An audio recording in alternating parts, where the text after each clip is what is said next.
오늘 이 아침 우리에게 주신 말씀은 창세기 21장 22절부터 34절. 창세기 21장 22절부터 34절. 그때 아비멜렉과 그 군대 장관 비골이 아브라함에게 말하여 이르되 내가 무슨 일을 하든지 하나님이 너와 함께 계시도다. 그런즉 너는 나와 내 아들과 내 손자에게 거짓되이 행하지 아니하기를 이제 여기서 하나님을 가리켜 내게 맹세하라. 내가 내게 후대한 대로 너도 나와 내가 머무는 이 땅에 행할 것이다. 아브라함이 이르되 내가 맹세하리라 하고 아비멜렉이 아브라함의 우물을 빼앗은 일에 관하여 아브라함이 아비멜렉을 책망하며 아비멜렉이 이르되 누가 그리하였는지 내가 알지 못하노라. 너도 내게 알리지 아니하였고 나도 듣지 못하였더니 오늘에야 들었노라. 아브라함이 양과 소를 가져다가 아비멜렉에게 주고 두 사람이 서로 언약을 세우니라. 아브라함이 7 암양 새끼를 따로 놓으니 아비멜렉이 아브라함에게 이르되 이 7 암양 새끼를 따로 놓음은 어찌 미냐. 아브라함이 이르되 너는 내 손에서 이 암양 새끼 7을 받아 내가 이 우물 판 증거를 삼으라 하고 두 사람이 거기서 서로 맹세하였으므로 부엘세바라 이름하였더라. 그들이 부엘세바에서 언약을 세우매 아비멜렉과 그 군대 장관 비골은 떠나 블레셋 사람의 땅으로 돌아갔고 아브라함은 부엘세바에 에셀 나무를 심고 거기서 영원하신 하나님 여호와의 이름을 불렀으며 다 같이 그가 블레셋 사람의 땅에서 여러 날을 지냈더라. 아멘. 자, 우리 인사 나누죠. 좋은 아침입니다.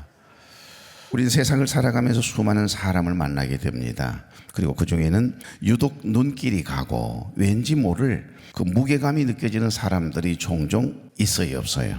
있어요. 아, 저분은 뭔가가 그 중후한 맛이 있고 기품이 있고 뭔 영성이 있는 것 같고 말이죠. 가진 건 별로 뭐 특별한 것도 없는데 그 사람을 만날 때면 내가 괜히 작아지는 것 같고 그러면서도 내가 선한 영적인 영향을 받게 되고 은혜가 되고 그런 분들이 있어요, 없어요? 있죠. 목회자인 우리에게도 참 저분은 뭔가 자꾸 눈길이 가고 왠지 모를 그 마음이 가고 무게감이 있는 그런 분들을 만날 때가 있습니다. 여러분, 세상적인 조건이 완벽해서가 아니고 그분이 가진 것이 특별해서가 아니에요. 그 사람 뒤에 뭔가 거대한 배경이 있는 것 같은 그런 느낌이 있을 때 그러거든요. 고등학교 때 어쩌다 새벽 예배 한번 갔다 오잖아요. 그러면 교장 선생님이 지나가다 말고 야, 제천에 이리 와봐. 교장 선생님이 사모님과 교장 선생님은 순천여고 교장 선생님하고 은퇴를 하셨거든요. 근데 아주 잘 생기셨고요. 틀도 좋으시고 아주 훌륭하신 교장 선생님이셨어요. 근데 불러요. 그래가지고서 내가 어떻게 새벽 기도 갔다 온지는 전혀 모르실 거 아니에요. 그런데 제천아, 너한테는 뭐가 있는 것 같아야? 뭐가 있는 것 같아요. 새벽 기도 갔다 온 날만 그래요. 또 어떻게 그렇게 알고? 그 양반이 상당히 영적인 분이요. 오늘 여러분 직장에서 아무 말하지 않아도 뭔가 왠지 마음이 가고 무게감이 느껴지고 함부로 대할 수 없는 그 뭔가가 느껴지는 여러분 되길 바랍니다. 왜 그러죠?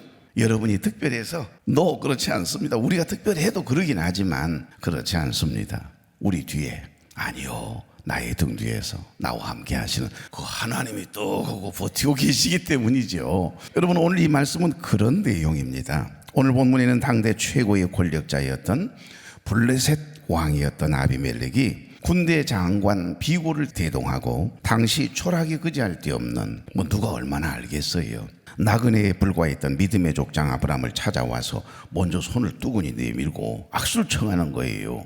군대 장관 데리고 와서 그때 강철 무기를 제일 먼저 개발해 가요. 철로 만든 무기를 가지고 나라와 족속을 정복했던 아주 강성한 나라가 블레셋이거든요. 쭉 이렇게 돼 있어요. 그런데 그 블레셋 임금이었던 아비멜렉이 군대 장관, 군 사령관까지 데리고 와서 뚜근히 아브라함에게 잘 지내자고 화친을 제안하는 그런 장면이 오늘 본문의 말씀이에요. 그러니까 세상적인 기준으로 보면 아브라함이 왕을 찾아가서 굽신거려야 맞지요. 사실은 아브라함이 나그네인 아브라함이 잘 부탁합니다. 폐하, 우리가 잠시 여기 머물렀다 가겠습니다. 이래야 맞는 것 아니겠습니까? 그런데 되레 오히려 왕이 군대 장관을 데리고 와서 먼저 그들이 찾아와서 아브라함, 우리하고 좀 잘 지냅시다 이러면서 화친을 청했다 이 말이에요. 여러분, 그 이유가 무엇이라고 생각하세요? 이유는 단 한 가지입니다. 여기 22절, 그때 아비멜렉과 그 군대 장관 비골이 아브라함에게 말하여 이르되 내가 무슨 일을 하든지 하나님이 너와 함께 계시도다. 아멘. 하나님을 믿지 않는 이방인입니다. 하나님을 전혀 잘 몰라요. 그러나 아브라함과 함께 하셨던 그 하나님을 알아요. 소문을 들어서. 그러니까 이 22절 말씀은 오늘 설교의 핵심적인 출발점이 되는 구절인데요. 예수님을 믿는 우리가 세상에서 큰 소리를 낼 필요가 없고요. 내 자신을, 내 어떤 스펙을, 내 어떤 지위를 의스댈 필요가 없어요. 내 가진 것 세상 사람들에게 자랑할 이유도 하나도 없고요. 우리를 소개할 이유가 없어요. 우리가 하나님과 동행하기만 하면 아브라함처럼 하나님께서 아브라함과 함께 하시는 그 하나님을 느끼도록, 하나님께서 보여지도록, 그런 느낌이 오도록 하나님께서 하신다니까요. 세상이 먼저 우리 등 뒤에 계신 엘 올람 하나님이거든요. 오늘 여기 본문에 나온 하나님의 이름은 엘 올람입니다. 그러니까 이 엘 올람 하나님을 알아본다는 거예요. 여기 엘 올람 하나님, 엘 올람 히브리어로 영원하신 하나님이에요. 과거, 현재, 미래, 변치 않는 하나님. 영원하다 이 말은 흔들림이 없이 주님 나 떠나지 아니하시고 주님 나 버리지 아니하시리라 말씀하신 것처럼 우리가 사망의 음침한 골짜기로 다닐지라도 우리가 해를 두려워하지 않을 것은 주께서 나와 함께 하심이라. 할렐루야. 여러분과 함께 하시는 하나님, 그 하나님이 보인다니까요. 그 하나님이 어떤 하나님?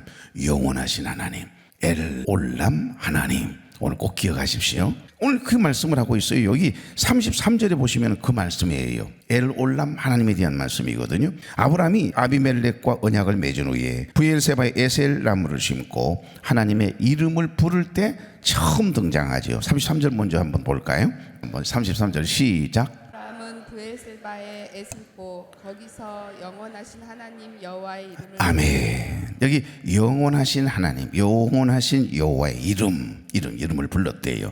엘 올람 하나님을 부른 거예요. 영원하신 하나님, 변치 않는 하나님. 여기 엘은 하나님이죠. 강한 자, 능력자, 곧 강한 능력을 가진 하나님을 의미하는 하나의 단어거든요. 그래서 구약시대에는 감히 하나님의 이름을 부를 수가 없었습니다. 그 하나님의 이름을 잘못 망령되이 부르다가 그 자리에서 죽을 수 있으니까 하나님의 이름이 딱 글자는 쓸 수 있어도 그것을 입으로 고백은 못해요. 하나님의 이름을 어떻게 감히 죄 많은 인간이 고백한단 말입니까? 지금 그런데 우리는 하나님 아버지 이럴 때가 얼마나 많아요. 얼마나 좋은 시대에 삽니까? 하나님의 이름을 부르지 않아서 이런 그러고 그냥 그 다음 읽어 나가는 거예요. 오늘 여기 보니까 엘, 강한 자, 강한 능력을 가진 하나님. 올람이라는 이 단어는 숨겨진 시간, 끝이 없는 시간이라고 하는 그런 의미인데 단순히 오래되었다라고 하는 뜻을 넘어서 방금 전 말씀드렸던 것처럼 과거, 현재, 미래를 관통하여 영원히 변치 않으심을 내포하고 있는 영원하신 하나님의 이름이에요. 엘 올람 하나님.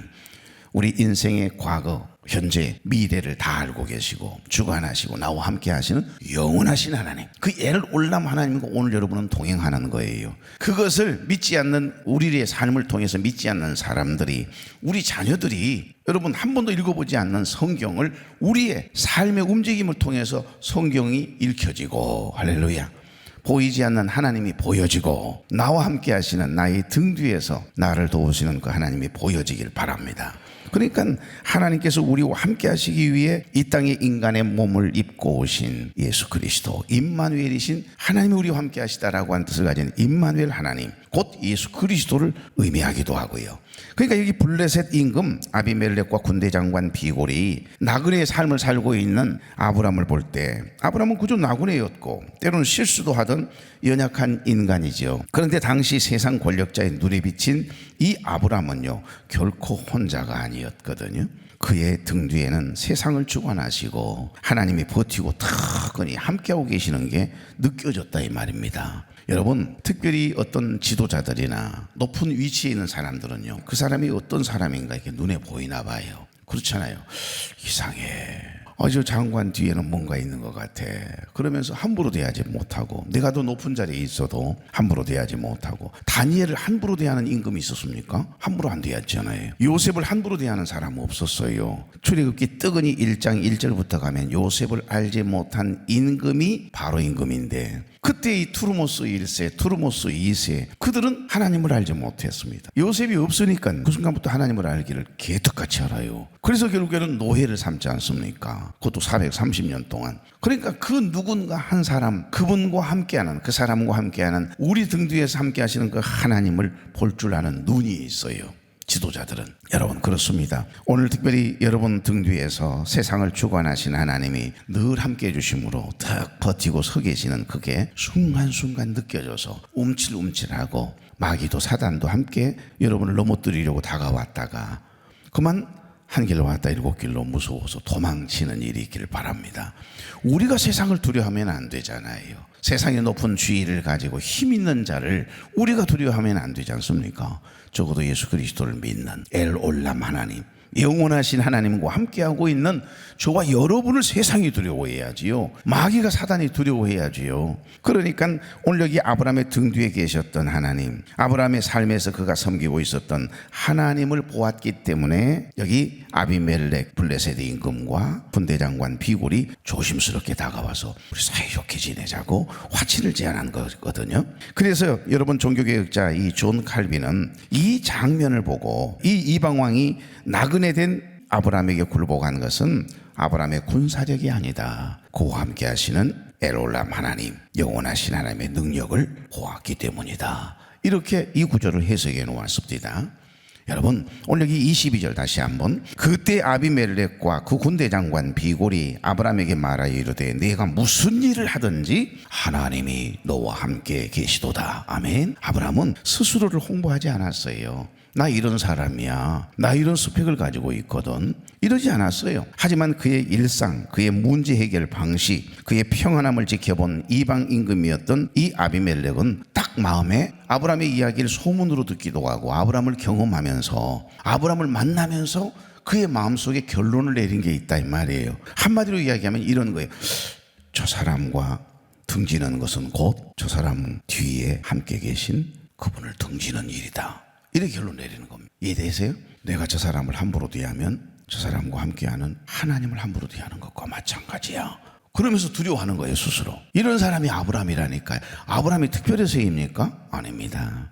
아브라함과 함께 하신 하나님이 그렇게 전능하신 하나님이시고 힘이 있으신 하나님이시고 거룩한 두려움을 가지신 분이셨기 때문에 우리가 믿는 하나님이 아브라함이 믿는 하나님과 똑같아요. 그 하나님과 오늘 함께 가는 겁니다. 오늘 함께 살아가는 거예요. 나의 등 뒤에서 나와 함께하고 계시는 그분 때문에 다른 사람들이 저 사람과 등지는 건 곧 그 뒤에 계신 하나님과 등지는 것이다. 이렇게 마음에 딱 결론을 내리고 우리를 함부로 대하지 못하고 거룩한 두려움으로 대함이 있기를 주의 이름으로 축복합니다. 당당하십시오, 여러분. 그럼요, 이것이 바로 성도가 세상에서 가져야 할 권세 중에 권세예요. 아브라함은 우물 문제로 인해서 아비멜렉의 종들에게 계속 괴롭힘을 당했던가 봅니다. 우물을 파놓으면 빼앗고 우물을 파놓으면 빼앗고, 이 일이 다음에 이제 이삭의 시대에도 일어나거든요. 그런데 결국 그들 또한 역시 그렇게 괴롭히고 빼앗던 그들이 훗날에는 하나님이 너와 함께 하심을 보았다. 이삭과 함께 하시는 그 하나님을 이삭의 등 뒤에서 늘 버티고 이놈 이러면서 늘 근엄하게 계시는 그 하나님을 보고 함부로 대하지 못하고 또 화친하자 그러거든요. 우리 거 빼앗을 때는 언제고, 우리를 괴롭힐 때는 언제고, 뭔 소리예요, 저리 가라고 이러면서 하는데, 그런데도 한 번만 봐주라고, 한 번만 우리 잘 지내자고, 그런 일들이 똑같이 일어나거든요, 이삭의 시대에도. 그러니까 아브라함은 우물 문제로 인해서 이렇게 아비멜렉의 종들에게 괴롭힘을 당했으니까 얼마나 억울합니까? 그 억울한 상황이었지만 그는 감정적으로 대응하기보다도 아주 정당한 언약을 통해서 문제를 해결하는 내용이 오늘 본문 안에 있어요. 그 내용이 25절부터 30절 말씀이거든요. 이제 시간이 없으니까 그 안에도 보면 암양 7마리를 가지고 이제 언약 계약을 하잖아요. 이게 쌍무 계약이라고 하는 겁니다. 짐승을 딱 잡아서 쪼개는 거예요. 그리고 넘어가지 않습니까? 그렇죠? 짐승을 잡고 짐승을 배를 갈라서 쫙 나눈 다음에 아비멜렉 임금이 먼저 건너가야 되는 거예요. 건너가는 거예요. 그리고 난 다음에 아브라함이 따라오소 그러면서 또 건너가는 거예요. 나호 박권사님과 만약에 쌍무계약을 맺는다면 짐승 한 마리를 잡아서, 근데 지금 7마리를 잡았다는 것은 그 땅값, 우물 팠던 그 땅값을 내가 지불했다, 증거를 이제 약속된 증거, 언약을 하는 거죠. 그러니까 이게 테스타멘트, 계약을 할 때면 반드시 쌍무계약을 맺잖아요. 그런데 하나님은 우리와 쌍무계약을 맺었습니까? 편무계약을 맺으셨습니까? 편무계약을 맺지요. 왜냐하면 우리 인간은 절대 하나님과 한 약속을 지켜낼 재간이 없다. 불완전한 존재다. 이 약속 100% 지킬 수 없는 연약한 존재인 것을 우리 하나님이 아세요. 그래서 당신만 성령의 불이 쫙 짐승을 쪼갠 다음에 지나간 다음에 아브라함은 잠재워버리거든요. 왜 그러죠? 아브라함이 건넜다 그러면 아브라함, 너가 만약에 나와 이 약속을 지키지 않으면 이 짐승처럼 너 쪼개질 거야, 이 약속이잖아요. 그래서 여러분 중국 사극에 보면 저 위에 계신 신 앞에 만약에 내가 이 약속을 어기는 날에는 내가 병신이 되고 불구가 돼도 좋다 이러면서 약속 맺는 그런 내용들이 순간순간 나와요. 근데 성경에 보면 쌍무계약이 나와요. 오늘 여기 말씀 속에도 쌍무계약을 이야기하는 거예요. 짐승 7마리를 잡아서 그 짐승을 걷는다는 것은 실은 완전수잖아요. 다시는 너 괴롭히지 않겠다. 우리 사이좋게 지내자. 지금 이 계약을 맺자는 겁니다. 만약에 이 계약을 어기는 사람은 내가 왕이더라도 이 짐승처럼 쪼개지겠다라고 하는 약속이거든요. 이게 쌍무계약. 그런데 우리 하나님은 세상에 계약을 우리와 맺어놓고 그 계약을 파기하고 불순종하고 그 약속을 지키지 못한 건 우리 죄 많은 인간인데 하나님은 그 약속을 파기한 우리를 대신해서 하나밖에 없는 아들 독생자를 십자가에 죽게 하시고 대신 쪼개지게 하시잖아요. 이게 하나님의 끝없는 사랑이에요. 이 편무계약, 쌍무계약 하나만 우리가 깊이 묵상해도 깊은 울림이 있는 그런 은혜되는 말씀이 되는 거지요. 여기 복음적인 삶은 무조건 참는 것이 아닙니다. 하나님의 질서 안에서 화평을 이루어가는 실력이에요, 실력. 그래서 블레셋 임금 아비멜렉과 아브라함은 화친의 과정에서 과거의 우물을 빼앗겼던 억울한 일을 지금 꺼내죠. 그리고 7 암양이라고 하는 확실한 증거물을 통해서 이 평화의 언약을 확실하게 맺어요. 여러분, 아브라함이 보통 사람 아니에요. 그러니까 이미 이삭의 때에 이삭이 한마디 하잖아요. 우리 아버지하고 한 약속, 그 땅값 지불했으니까 이 우물은, 이 땅은 우리 땅이다 이 말이에요. 그 우물은 아브라함 아버지가 판 우물이에요. 그런데 자기네 것이라고 우기면서 군대를 동원해 가지고서 쫓아낼 때 얼마나 서러웠겠어요. 그러나 양보하라고 하시니까 양보하고 옮기고 양보하고 옮기고. 근데 더 좋은 것으로 하나님께서 르호봇이라고 하는 축복으로 은혜를 베풀어 주시잖아요. 믿는 사람은 이렇게 양보하는 거, 져주는 거, 그것이 승리의 비결입니다. 그런데 오늘 여기 아브라함과 특별히 여기 아비멜렉과 한 약속을 보면 정확하게 7 암양이라고 하는 확실한 증거물을 통해서 다시는 종들이 이 우물 문제로 인하여 싸우지 못하도록, 이거 우리가 산 거야, 이거 확실한 증거야, 이러면서 언약을 맺었다라고 하는 이야기를 하고 있는 겁니다. 구약학자 클라우스 페스도먼이라고 하는 분은 이 장면에 대해서 진정한 예배는 세상과의 평화를 이룬 자리에서 완성된다 그랬습니다. 마음의 옥구심정을 가지고 용서하지 못하는 마음을 가지고 미움, 시기, 질투 이런 마음을 가지고 하나님 앞에 나와 예배를 드리는데 그 진정한 예배가 될 수 없다는 거예요. 하나님과 나 사이에 죄의 문제가 들어오면 깨지고 관계가 깨지고 수직적인 관계가 멀어지잖아요. 그 깨어진 관계를 회복시키기 위해서 하나밖에 없는 아들 예수 그리스도를 이 땅에 인간의 몸을 입혀 내려보내주셔서 나를 대신하여 그 죄값을 치르게 하신 다음 깨어진 그 관계를 회복시켜 주셨던 것처럼 수직적인 하나님과 나와의 관계, 너와 나 수평적인 관계 또한 여러분 똑같아요. 평화를 이루지 못하고 화목을 이루지 못한 상태에 하나님 앞에 드려진 예배는 그건 온전한 예배가 될 수 없음을 우리에게 깨닫게 하십니다. 그러니까 그들과 언약을 맺은 후에 아브라함은 부엘세바에 에셀나무를 심거든요. 33절 보실래요? 아브라함은 부엘세바의 에셀나무를 심고 거기서 영원하신 여호와의 이름을 불렀으며 엘 올람 하나님, 여기가 기죠. 여기 에셀나무는 아주 천천히 자라는 나무입니다. 그리고 깊이 뿌리를 내려요. 그래서 사막에서도 푸르름을 유지하고 나그네에게 그늘을 제공하는 특별한 나무예요. 에셀나무는. 이는 아브라함이 이제 이 땅의 주인이 누구인지, 자신의 진정한 안식처가 어디인지를 깨달았음을 상징하는 나무를 심어요. 그 에셀나무는 예수님을 상징하기도 하고요. 그러니까 스펄전 목사님은 이 나무를 두고 아브라함이 이제 나그네가 아니라 하나님의 약속 안에 거주하는 자가 되었음을 선포하는 것이다 라고 말씀하거든요. 왜? 그 가나안 땅은 하나님께서 이미 아브라함의 후손에게 주실 땅으로 약속된 땅이니까. 그 지금 에셀나무를 심었다는 이야기는 그 땅은 내 땅이다. 하나님이 주신 허락하신 우리 땅이다. 이런 의미가 있겠지요. 여러분, 아브라함은 그곳에서 엘올람, 영원하신 여호와의 이름을 불렀대요. 아들 이삭을 얻고 아비멜렉과 화친을 맺는 형통함을 누렸지만 지금 아브라함의 시선은 잠시 있다 사라져버릴 복이 아니라 영원하신 하나님께 고정시키고 있는 특별함이 있는 말씀이 오늘 말씀이에요. 이제 말씀을 정리하고자 합니다. 세상은 우리의 입술의 말이 아니라 우리의 삶을 읽어요. 저와 여러분이 어떤 말을 하고 그렇게 유창한 말을 한다고 해도 그 말을 믿는 게 아니에요. 우리가 말보다는 우리가 어떻게 살아가느냐, 삶을 어떻게 대하느냐, 사람을 어떻게 삶을 그리고 하나님을 어떻게 신앙하는지, 믿지 않는 그들도 내가 하나님을 어떻게 섬기며 살아가는지 그걸 본다니까요. 그래서 세상은 우리의 입술의 말이 아니라 우리의 삶을 읽는 겁니다. 오늘 여러분의 삶의 현장에서 우리의 작은 삶의 소소한 일상이 움직임이 믿지 않는 사람들에게 그리고 믿지 않는 우리 자녀들에게 믿음 있는 우리 후손들에게 이웃들에게 가족들에게 읽혀지는 복 있는 날 되길 바랍니다.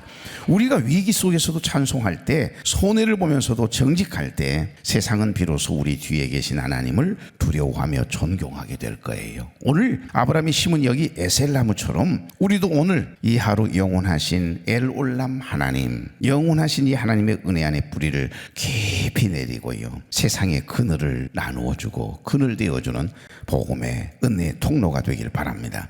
여기 아브라함이 대단해서 아비멜렉이 굴복하는 게 아닙니다. 뭐 때문이죠? 아브라함의 뒤에 역사하시는, 아브라함과 함께 하시는, 나의 등 뒤에서 함께 하시는 엘올람 하나님, 영원하신 하나님을 보았기 때문이에요. 우리가 걷는 인생길이 때로는 외로워 보일 때가 있을 수 있습니다. 하지만 세상은 여러분 다 알아요. 믿지 않는 사람도 다 알아요. 우리가 쓰러지지 않는 이유, 우리가 억울한 상황에서도 다시 미소 짓는 이유가 우리 등 뒤에 계신 하나님 때문임을 그들은 다 보고 알아요. 그러니까 오늘 하루 나의 등 뒤에서 나를 도우시고 나를 통해 당신의 살아계심을 나타내시는 그 하나님을 온전히 신뢰하면서 우리의 믿음을 삶을 통해 증언하는 가장 행복한 날 되기를 주의 이름으로 축복합니다. 좋으신 하나님, 좋은 날 좋은 아침 주셨음에 감사합니다. 오늘도 단잠을 깨워주셔서 첫 시간 하나님께 드리기 위해 거룩한 발걸음을 뗀 당신의 사랑하는 백성들이 여기에 있습니다. 그리고 유튜브 생방송을 통하여 많은 교우들이 함께 예배에 참여하고 있습니다. 우리는 때로 혼자 서 있는 것 같아서 외로워지고 세상의 거센 도전 앞에 두려워 떨기도 합니다. 그러나 오늘 말씀을 통해 나의 등 뒤에 계시는 전능하신 하나님을 다시금 생각하게 하시니 감사합니다. 아비멜렉이 아브라함을 보며 하나님을 두려워했던 것처럼 우리의 소소한 일상 속에서 하나님의 살아계심이 드러나도록 증거되도록 우리를 써주시고 우리와 함께 동행하여 주옵소서. 억울한 일을 당할 때에도 내 등 뒤에서 모든 것을 다 지켜보시고 살피시는 그 하나님을 믿기에 온유함으로 반응하게 하시고 양보하게 하시고 참아내게 하시고 세상이 줄 수 없는 평안의 에셀나무를 심어 많은 이들에게 쉼을 그늘이 되어주는 삶이 되도록 하나님의 인자를 도와여 주옵소서. 영원하신 하나님, 엘올람 하나님, 오직 하나님만을 의지하며 오늘 하루도 믿음으로 승리할 수 있도록 살아가는 종들과 친히 동행하여 주옵소서. 예수 그리스도의 이름으로 축복하며 기도하옵나이다. 아멘.